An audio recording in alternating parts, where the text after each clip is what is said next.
LD1 og LD2. Og vi starter med LD1-klassen.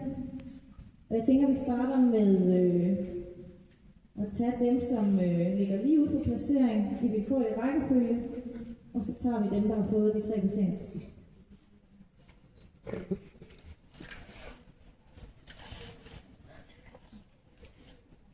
Vi har Cornelia Jensen, som har været på Helio til 60,22%.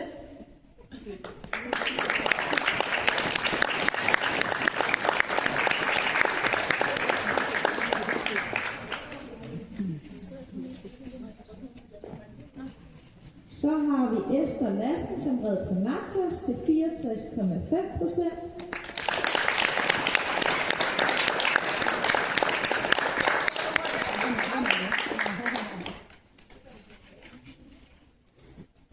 Så har vi Liv Møller på Havs, som red til 63,8%.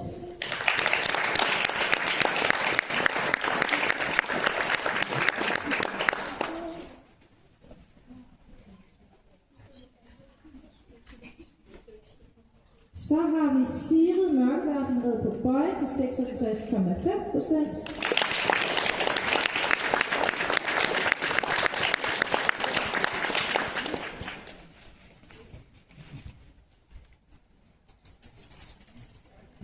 Så har vi Thea Mortensen på Goffe, som red til 66,1%.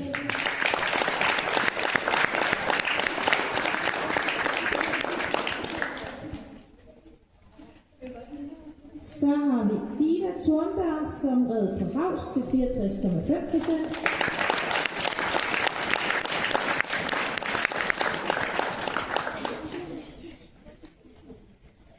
Så har vi Hanna Johansen på Bøje, som red til 62,7%.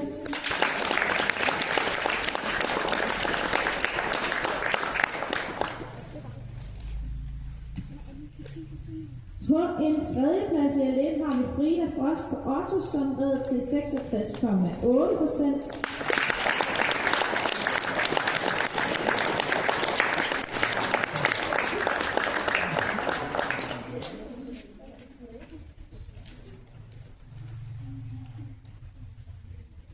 På en anden plads, der har vi Katrine Hestbæk på Find, som red til 67,2%.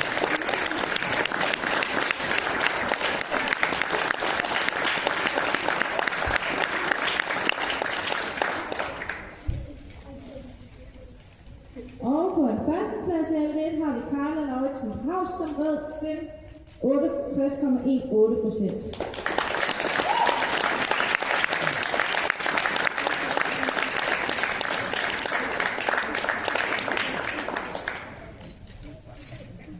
Så går vi videre til nogle seje ryttere i L2.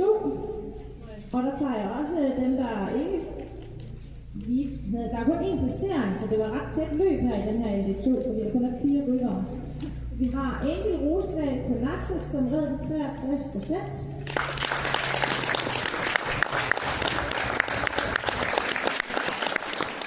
Så har vi Thea Horning på Renzo, som red til 66,6%.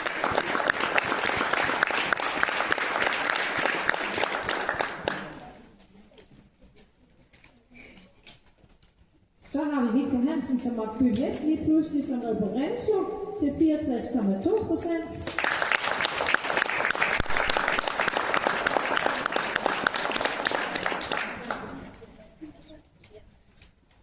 Og på en førsteplads har vi Ville Thomsen på Sorrento, som red til 66,8%.